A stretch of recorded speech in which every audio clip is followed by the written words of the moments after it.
I give all married men the same advice, gay or straight. Get a dog. This dog will love you all the time, but she's not going to. It's real talk. I didn't even know about dogs, and my kids got the dog.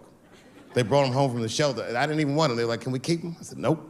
I said, "Where'd you even get this dog?" They're like, "We got him from the shelter." I was like, "Ugh.